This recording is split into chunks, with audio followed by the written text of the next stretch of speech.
रूसी पूर्वी तट पर सुनामी का टकराव शाम लगभग 7:30 बजे देखा गया। कल रात पूर्वी समयानुसार रूस के सुदूर पूर्व में कामात्रा प्रायद्वीप के पास रिक्टर स्केल पर 8.8 तीव्रता का शक्तिशाली भूकंप आया।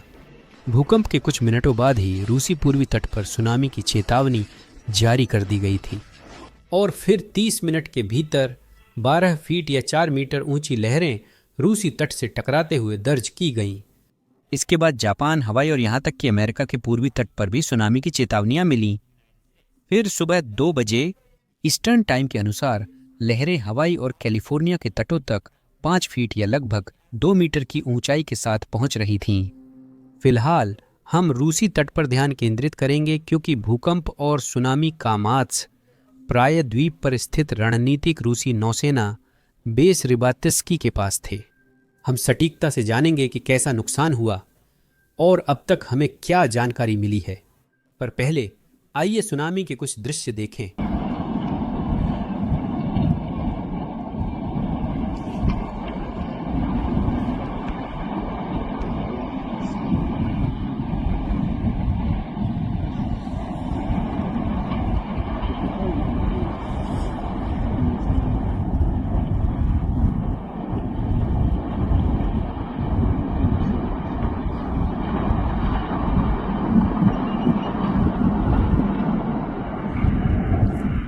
अगला फुटेज सबसे चौंकाने वाले फुटेज में से एक है जो मैंने कभी देखा है।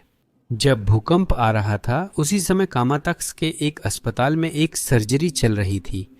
जब अस्पताल हिलने लगा तब मरीज बेहोशी की हालत में था। सर्जन ऑपरेशन बीच में नहीं रोक सकते या मरीज को जगा सकते थे क्योंकि ऐसा करना व्यर्थ होता। इसी वजह से अस्पताल के स्टाफ ने ऑपरेटिंग टेबल को पकड़ लिया ताकि मरीज सुरक्षित रहे। सौभाग्य से सर्जरी सफल रही और भूकंप के बाद भी सब कुछ ठीक रहा। अब आइए उन बातों पर ध्यान दें जो रूस के लिए इतनी अनुकूल नहीं रहीं, और यह खास तौर पर भूकंप के केंद्र के पास स्थित रूसी नौसैनिक अड्डे के बारे में है। भूकंप के केंद्र से मात्र 110 किमी या करीब 60 मील दूर रूस की पनडुब्बी बेस रयाचिन स्थित है, जिसे हॉर्नेट्स नेस्ट भी कहा जाता है।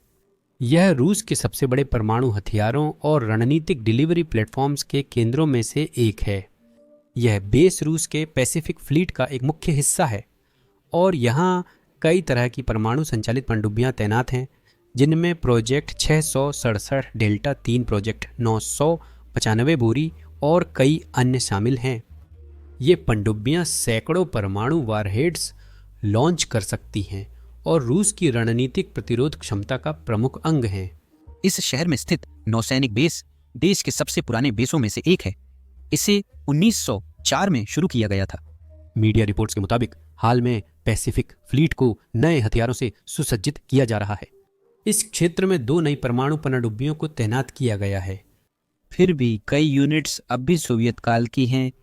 ऑस्ट्रेलियाई रक्षा मंत्रालय और अमेरिकी नौसेना संस्थान की रिपोर्ट के मुताबिक इस बेड़े की लंबे वक्त तक उपेक्षा की गई। ठंडे युद्ध के बाद कई पनडुब्बियों को सेवा से हटाया गया और कुछ की जगह नई नहीं लाई गई। 2027 तक चल रहे आधुनिकीकरण कार्यक्रम में पैसिफिक फ्लीट को केवल मामूली ध्यान दिया गया है। हालांकि यह बेड़ा रूस के लिए रणनीतिक रूप से महत्वपूर्ण है।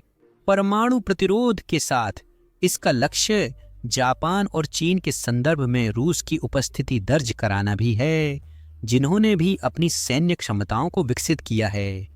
आधुनिक पनडुब्बियां पानी के नीचे के दबाव और झटकों को सहन करने के लिए बनाई जाती हैं, जबकि जमीन पर स्थित मिसाइल भंडारण, डॉकिंग सिस्टम और परमाणु रखरखाव सुविधाएं भूकंप से कहीं अधिक प्रभावित हो सकती हैं। यदि कमांड और कंट्रोल सिस्टम का कोई भी भाग समझौता हो जाता है तो इसके गंभीर परिणाम न केवल रूस के लिए बल्कि वैश्विक परमाणु स्थिरता के लिए भी हो सकते हैं। नागरिक परमाणु संयंत्रों की तुलना में जहां सुरक्षा प्रोटोकॉल कड़ाई से मॉनिटर किए जाते हैं, सैन्य सुविधाएं प्रायः गोपनीयता में संचालित होती हैं। यह स्पष्ट नहीं है कि भूकंप के बाद इस बेस पर कौन से आपातकालीन प्रोटोकॉल सक्रिय किए गए और क्या रूस इस बेस पर संकटों से निपटने के लिए तैयार है, जहां पनडुब्बी से दागी जाने वाली बैलिस्टिक मिसाइलें रखी हैं जो अमेरिका या यूरोप तक पहुंच सकती हैं। जैसा कि आप अपनी स्क्रीन पर देख सकते हैं, यह आधारभूत संरचना सीधे समुद्र तट के किनारे स्थित है और समुद्र तल से लगभग 3 से 6 मीटर ऊपर है। भूकंप से हुए नुकसान की सीमा अभी अस्पष्ट है। जहां तक सुनामी की बात है, अगर लहरों की ऊंचाई 3 मीटर से ज्यादा होती है तो इस सुविधा पर कुछ प्रभाव पड़ने की उम्मीद की जा सकती है। बाद की रिपोर्टों के अनुसार सुनामी की लहरें 3 से 4 मीटर ऊंची थीं। दुर्भाग्य से रूसी सेंसरशिप इस क्षेत्र में भूकंप से पहले भी बहुत अधिक थी और अब और बढ़ गई है, क्योंकि रूसी अधिकारी नहीं चाहते कि नागरिक महत्वपूर्ण स्थलों के वीडियो और तस्वीरें साझा करें जिन्हें यूक्रेन या अन्य रूसी कमजोरी का लाभ उठाने के लिए इस्तेमाल किया जा सकता है। रूस के पास ऐसे बॉट्स भी हैं जो यूट्यूब जैसी विदेशी वेबसाइटों पर व्लादिमीर पुतिन की आलोचना करने वाले वीडियो को डाउनलोड कर देते हैं। हमें मदद करने के लिए नीचे दिए गए लाइक और सब्सक्राइब बटन पर क्लिक करें। इससे एल्गोरिदम में हमें मदद मिलेगी। रूस की बात पर लौटते हुए, आने वाले दिनों में सैटेलाइट इमेजरी हमें नुकसान की सीमा के बारे में अधिक जानकारी देगी। लेकिन अभी के लिए जब हम रूसी सोशल मीडिया पर देखते हैं कि क्या कोई नुकसान की कोई क्लिप या तस्वीरें साझा कर रहा है, खासकर पैसिफिक नेवी बेस के पास, तो हमें यही देखने को मिलता है। और ये सिर्फ इस क्षेत्र में ही नहीं है। पुतिन पूरे रूस में इस बात से डरे हुए हैं कि कहीं रूसी लोग उनके खिलाफ ना हो जाएं। इसी कारण एफएसबी रूसी सरकारी टीवी पर विज्ञापन चला रही है जिसमें लोगों को पुतिन का विरोध न करने को कहा जा रहा है। यह एक विज्ञापन का उदाहरण है।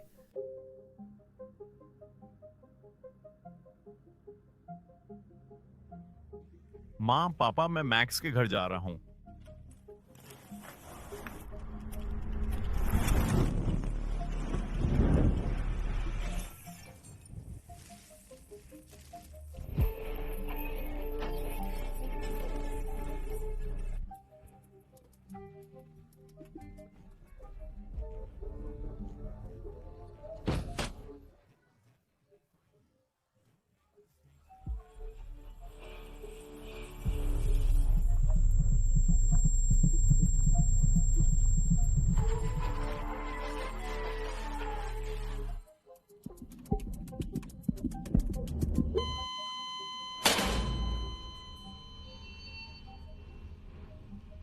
ट्रंप प्रशासन ने भारत और चीन पर दबाव बनाना जारी रखा है, जो रूसी युद्ध मशीन की मदद कर रहे हैं। पुतिन प्रतिबंधों को चकमा देने में सफल हुए हैं क्योंकि देश उनके तेल के लिए भुगतान करने को राजी हैं। कई देश रूस को पैसे देने को तैयार हैं, भले ही वह यूक्रेन पर अपना निरर्थक आक्रमण जारी रखे हुए है। अब अमेरिका न केवल रूस बल्कि इस युद्ध का समर्थन करने वाले देशों को भी निशाना बना रहा है। राष्ट्रपति ट्रंप ने भारत के बारे में ट्वीट किया था। अब हम चीन के विषय में चर्चा करेंगे। याद रखिए, जबकि भारत हमारा दोस्त है, हमने वर्षों से उनके साथ अपेक्षाकृत कम व्यापार किया है क्योंकि उनके टैरिफ बहुत ज्यादा हैं, दुनिया में सबसे ऊंचे टैरिफ में से एक हैं और उनके पास किसी भी देश की सबसे कठिन और आपत्तिजनक गैर आर्थिक व्यापार बाधाएं हैं। उन्होंने रूस से हमेशा भारी मात्रा में सैन्य उपकरण खरीदे हैं और चीन के साथ मिलकर रूस से ऊर्जा के सबसे बड़े खरीदार हैं। ऐसे वक्त में जब हर कोई चाहता है कि रूस यूक्रेन में मारकाट बंद करे, ये सारी बातें अच्छी नहीं हैं। इसलिए भारत को 1 अगस्त से ऊपर बताई गई चीजों पर 25% शुल्क के साथ साथ एक जुर्माना भी देना होगा। इस मामले पर ध्यान देने के लिए धन्यवाद। मेरा मानना है कि यह स्पष्ट करना महत्वपूर्ण है कि यह 25% उस पूर्ण खतरे का हिस्सा नहीं है जिसके बारे में राष्ट्रपति ट्रंप ने रूस को सूचित किया है। रूस को युद्ध विराम के लिए वार्ता हेतु 10 दिनों का समय दिया गया है। जो देश रूसी तेल खरीद रहे हैं, जैसे भारत, चीन, ब्राजील, तुर्की, उन्हें अमेरिका को भेजी जाने वाली हर चीज पर 100% शुल्क देना होगा। यह शुल्क 500% तक जा सकता है क्योंकि हमारे पास सीनेट में एक बिल है जिसे दोनों पार्टियों का समर्थन प्राप्त है। इसका समर्थन 90 सीनेटर कर रहे हैं।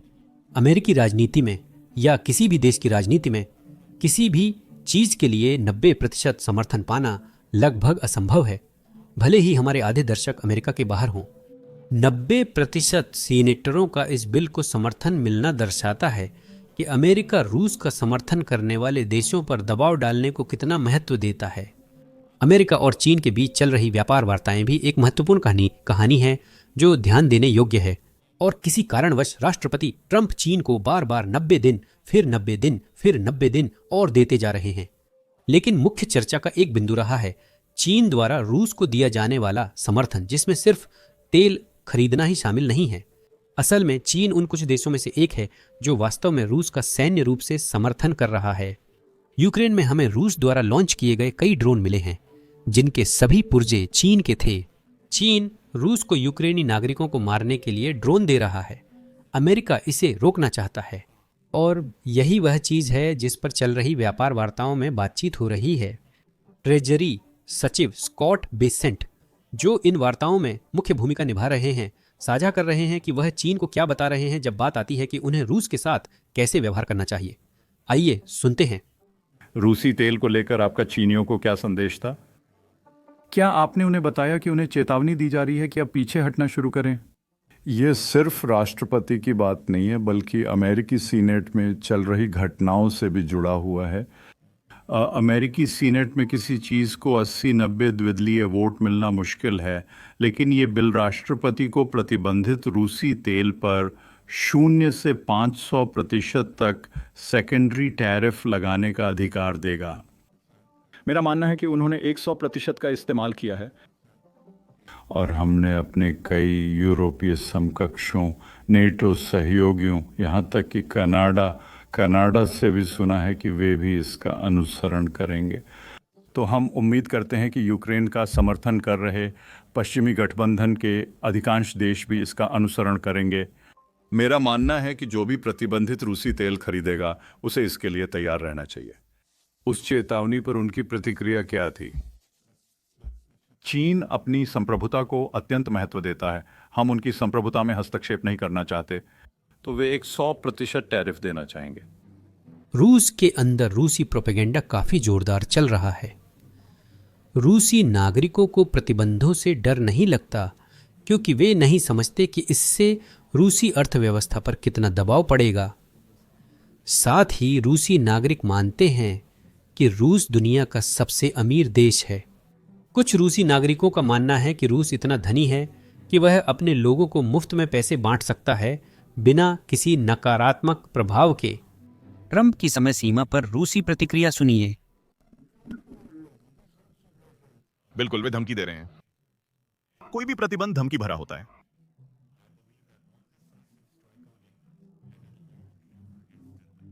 ये खत्म हो जाएगा।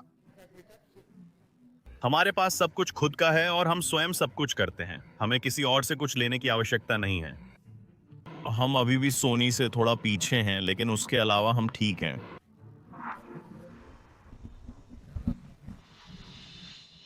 हमारे लिए कोई खतरा नहीं है। कैसे? बस ऐसे ही। रूस अमेरिका से भी बड़ा देश है। ये प्रतिबंध सबसे पहले, जैसा कि मैंने पहले ही कहा, रूस एक बड़ा देश है और हमारे पास संसाधनों के मामले में ज्यादा अवसर हैं।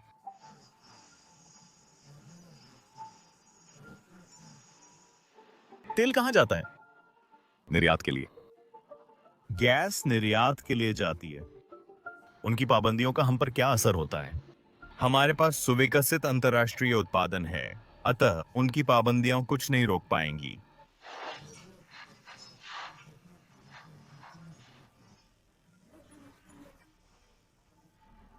मुझे ऐसा नहीं लगता क्योंकि हमारा देश समृद्ध और दुनिया का सबसे अमीर है।